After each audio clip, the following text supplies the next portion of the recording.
juga nih pendeta yang mirip. Ya, Pertama itu dari karena panjang pertanyaannya kita sambil minum. Oke.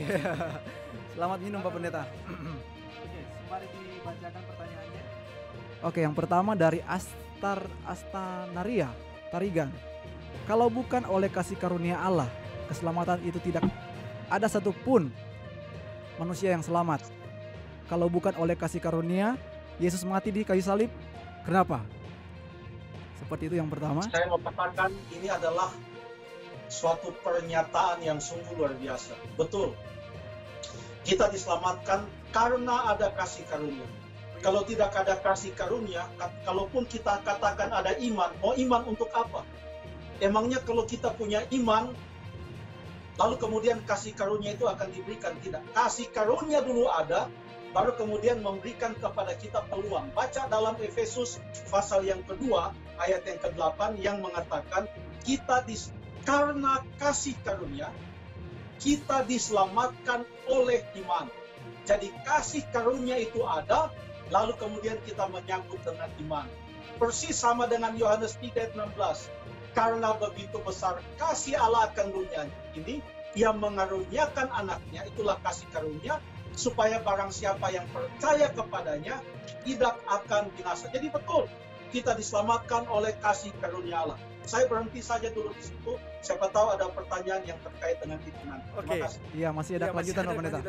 Dari masih, ya orang yang berbeda tapi pertanyaannya mirip. Silakan Kak Steven. Masih Morgan saja namanya dari YouTube. Saya bertanya, apa perbedaan diselamatkan oleh kasih karunia, diselamatkan oleh iman, dan diselamatkan oleh kebenaran Kristus? Berikut. Selanjutnya, langsung saja dari Priscilia Homi. Selamat malam. Kak, saya mau bertanya tentang diselamatkan oleh kasih karunia atau perbuatan di dalam Efesus 2 ayat 5.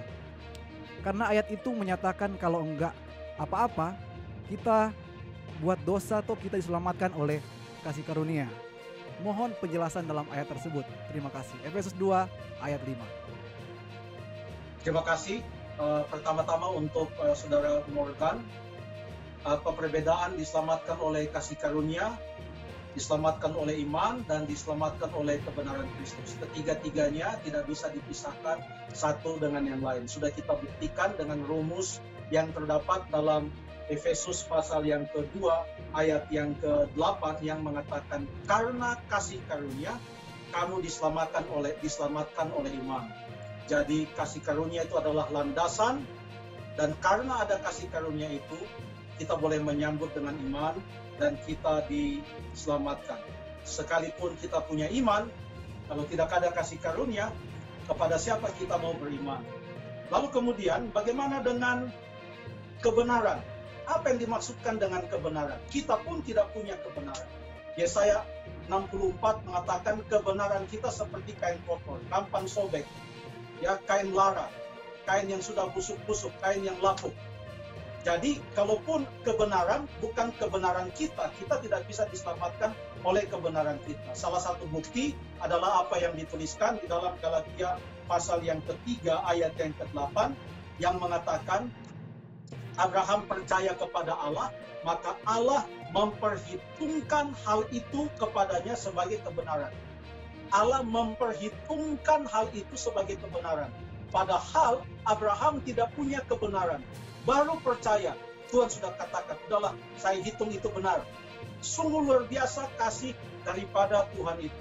Jadi kebenaran itu bukan kebenaran kita, tapi kebenaran Kristus. Pada waktu kita percaya, kita dinyatakan benar. Kenapa kita percaya? Oleh sebab Allah menyediakan kasih karunia-Nya bagi kita. Kita percaya, kita dinyatakan benar. Kalau mau ditambah lagi mengenai perbuatan, mungkin tadi ada pertanyaan yang lain dari Priscilla. Ibrani, karena tadi tentang Abraham pada waktu percaya diperhitungkan sebagai kebenaran. Baca dalam Ibrani pasal yang ke-11 ayat yang ke-8, saya buka kitab saya. Ibrani 11 ayat yang ke-8 mengatakan, karena iman Abraham taat. Ayat 7, karena iman Nuh dengan taat mempersiapkan Bafra. Jadi semua tidak bisa dipisahkan. Iman itu bukan hanya mengatakan aku percaya. Allah melihat hati kita. Dia mau supaya kita mempunyai iman yang berbuah. Dan nanti boleh kita lihat lagi beberapa kaitannya.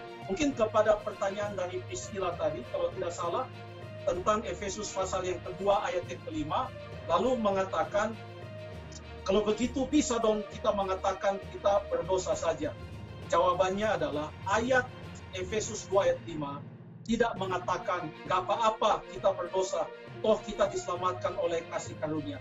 Tidak mengajarkan, udahlah kita buat dosa aja gak apa-apa, bebas kok mau buat dosa, habis itu kita tinggal minta kasih karunia. Bukan. Justru ayat itu tidak bisa dikatakan sebagai izin untuk berbuat dosa. Ya. Jadi apa yang dimaksudkan dengan ayat itu? Ayat ini berkata bahwa sekalipun kita sudah berdosa, kita akan diselamatkan oleh kasih karunia Allah. Perhatikan, kita diselamatkan oleh kasih karunia Allah, kita tidak diselamatkan untuk bebas berbuat dosa. Karena logikanya pun jadi terbalik. Kan kita diselamatkan dari dosa. Bagaimana mungkin kita diselamatkan dari dosa, lalu setelah diselamatkan dari dosa supaya kita bisa berbuat dosa dengan sesuka kita? Mungkin ayat yang bisa membantu adalah dalam Galatia pasal yang ke-5 ayat yang ke-13. Galatia pasal yang ke-5 ayat yang ke-13, Alkitab berkata, saudara-saudara, memang kamu telah dipanggil untuk merdeka. Merdeka artinya bebas.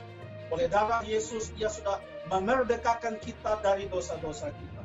Memang kamu telah dipanggil untuk merdeka, tetapi janganlah mempergunakan kemerdekaan itu sebagai kesempatan untuk kehidupan dalam dosa. Jadi janganlah kasih karunia itu digunakan menjadi kesempatan untuk melakukan dosa. Kasih karunia itu bukan pulsa untuk berbuat dosa. Kasih karunia itu adalah rahmat Allah. Kasih yang begitu indah, yang menjangkau dan menyelimuti kita, agar supaya kita dibungkus oleh kebenaran Kristus, supaya hidup kita berubah sesuai dengan tabiat Kristus. Kita diselamatkan atau dimerdekakan dari dosa, bukan untuk berdosa. Terima kasih. Oke, terima kasih Terima pendeta. kasih, Pendeta.